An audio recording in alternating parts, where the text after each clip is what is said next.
Hello, it's Darin Eppich. Welcome back to my YouTube channel. Today I'm going to share with you the 10 best things to do in West Hollywood. This is to follow up the video I recently did, which was featuring West Hollywood as one of the best neighborhoods in all of LA.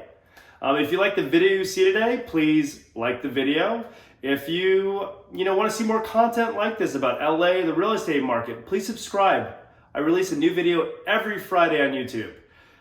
If you have any comments or suggestions, please comment below.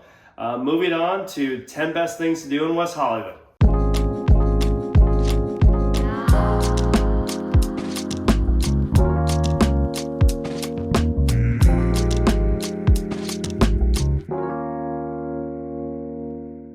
Now I'm going to count down the 10 best things to do in West Hollywood. Starting off with the world famous Sunset Strip. It runs 1.5 miles long from Doheny to Crescent Heights. Features a little bit of everything. Shopping, coffee, restaurants, Equinox Gym, Soho House, great hotels like the Andes, the London, the Sky Bar Mondrian. You have the Chateau Marmont. And then you have great comedy clubs, the Laugh Factory and the Comedy Store. Then you also have 3 live music venues, which will probably eventually open up. Which is the Roxy, the Viper Room, and Whiskey Go-Go. So now I'm going to talk about number 2, probably my favorite, the Chateau Marmont. Recently I found out that it is open back up to hotel guests for lunch and dinner. There was a moment where we thought it was going to be closed down indefinitely. They're talking about making it a members only, but just so you know, the world famous Chateau Marmont, been around for years. I've been going to it since I moved to LA. I love it. It feels like you're in the Great Gatsby. You're like transported to a different era. It has such a cool 20s vibe, just classic. A lot of celebrities go there, a lot of celebrities stay at the hotel. It's great for people watching, and it's just a very special, interesting piece of history in West Hollywood. Chateau Marmont, probably my favorite place to go when you're in West Hollywood. Number 3 on the list in West Hollywood, the world famous The Abbey. It's one of the best bars in the world. It's a very famous gay bar right off Santa Monica Boulevard. I can't tell you how many times I've gone, but I've definitely gone a lot. Anyone's visiting from out of town, we go there. It's one of the places you have to go. It's got great energy, great vibe, huge space, outdoor patio, always a line, always a lot of people there, always a fun time. Plus, they pour their drinks extremely strong. So you're going to definitely have a good time when you're there. So number 3 on the list, gotta go to the Abbey. Number 4 on the list, Hamburger Mary's for Drag Bingo. It was featured in my last video, discussed because it is a special place. It's known for its burgers, obviously, and obviously mentioning Drag Bingo, so it's known for Drag Bingo, which they don't have right now, but they said they will hopefully by April. And also they're known for a great dirty martini. For those that like to drink, the dirty martinis there are amazing. It's just a really great, fun, interactive time.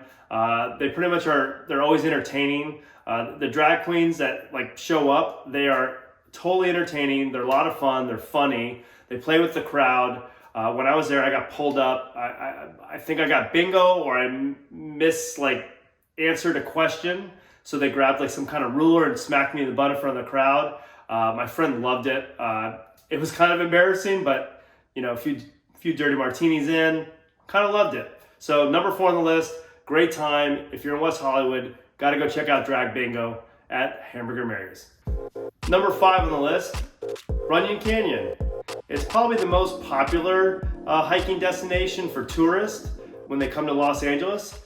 So yeah, Runyon Canyon. I would say from a local perspective, after having hiked it over 100 times at least in 10 years, I would say it's a really good hike. It's fun to people watch even as a local. They also have little parks around there, but they have a lot of trails. It's a really good hike. I would say it's on a challenging 1 through 10. I would say it's probably like a 6, depending on the trail, maybe a 7. Not too challenging, but still overall really good hike. You're still gonna get your sweat. You're still gonna burn your calories. It has great views in certain pockets from all over LA. You can basically see, all the way to past downtown to across to the Pacific Ocean. So it's pretty great for views, really popular destination. And I would say if you're remotely active, you've got to go check out Runyon Canyon. So number 5, Runyon Canyon. Moving on to number 6. Number 6 on the list, the Stahl House. It's a house built in 1959 in the Hollywood Hills.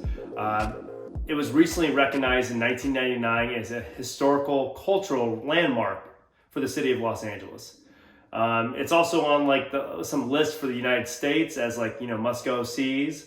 But yeah, it's in the Hollywood Hills. It's been featured in a ton of fashion magazines, ads, photography, etc. It's been featured in films, music videos. It's a very iconic place. Feels very Mad Men. But if you're looking for something different, unique to do, I would say definitely go check out the Stahl House. Worst case scenario, you're gonna get a little bit of history and be able to transport yourself into a sexy time in Los Angeles, which was the 60s. Number 6, the Stahl House. Moving on. Number 7, the Melrose Trading Post. A fan favorite amongst locals, people that live in West Hollywood, and I'm sure there's a lot of tourists that go, but I didn't discover it until a couple of years after living in West Hollywood because I just didn't know exactly what it was. But it is a great flea market, if you will, vintage shopping, great for knickknacks, clothing, vintage teas, random music, custom furniture, vintage furniture, like artwork, everything you can think of that is LA, but like at a flea market version is at this Melrose Trading Post. It's $5 to get in. They also have breakfast and crepes usually, good coffee, a couple different pop-ups for food. It's great for a little bit of everything. It's right at the Fairfax High School on Melrose and Fairfax, but it's just a really good time for a couple hours on a Sunday. They do it every Sunday, and pretty much always the same people are there, but sometimes it alternates between that and the Rose Bowl. But it is a great place to go on a Sunday morning or Sunday early afternoon. So the Melrose Trading Post, number 7. So number 8 on my list, oddly enough, probably a lot of people disagree, but the Electric Owl, and I'll tell you very simply why. LA doesn't really have many happy hours, and to me, this is by far the best happy hour I've been to in LA, West Hollywood, anywhere. It is off Sunset, and it is phenomenal. Their tots are fire. Their hot chicken sandwich is fire. Their Impossible Burger is insane. They have great drinks, great martinis, Miller High Life, great old fashions. It's an outdoor vibe. This place is amazing. I feel like I discovered something random and amazing when I came across it a few years ago.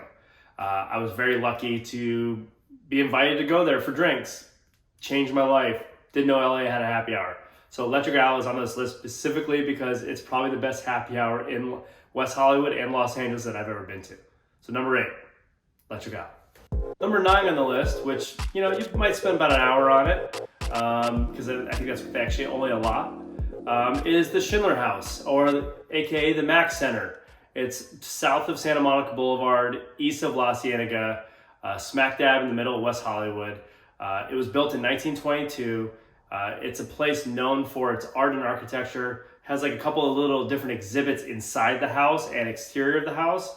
But it's really cool. I mean, it was built over 100 years ago.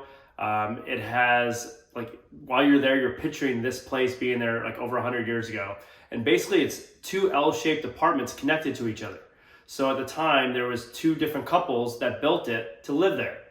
So I'm just trying to, if you go, you'll just picture that this is what people came up with as a design. So, and now for about 20 plus years, it's been a Mack Center, which is for art and architecture. A very cool place to go, kind of check it out. I just went there recently again. Cool exhibits about, construction. One called Good Breast, Bad Breast. That was very odd and interesting at the same time. But the best part is just being there and visualizing, they did this over 100 years ago. And it's smack dab in the middle of West Hollywood. So if you're looking for something touristy to do, number 9, Schindler House, Mack Center, great place to go. So number 10 on our list, Santa Monica Boulevard, AKA Route 66. It is the main path through West Hollywood, probably the most walked area of West Hollywood. Places of note are Laurel Hardware, which I love to go to personally. You have employees only. You have Barney's Beanery, which is one of the best dive sports bars in all of West Hollywood. You have the Abbey, which I mentioned earlier. On top of that, you have some parks that are along Santa Monica Boulevard, with like Plummer Park, which is, I think, off Gardner. And then you have Crescent Heights that runs through it. So like West Hollywood, Santa Monica Boulevard is probably the most walked area in West Hollywood. You can get to almost anywhere from there. And then also you have the Troubadour and Bottega Louie on the further west side of Santa Monica Boulevard. So Santa Monica Boulevard is a very popular destination amongst locals and tourists, aka Route 66, number 10 on our list. To recap, I share with you the 10 best things to do in West Hollywood. I came up with this list based on my experiences living in West Hollywood for over 7 years. To this day, I still do a lot of these things. If you like the video you saw today, please like my video. If you want to see more content of LA in the real estate market, or want to see a new video every Friday, subscribe to my channel. I come up with a new video every Friday. Thank you so much for coming by. Have a wonderful day.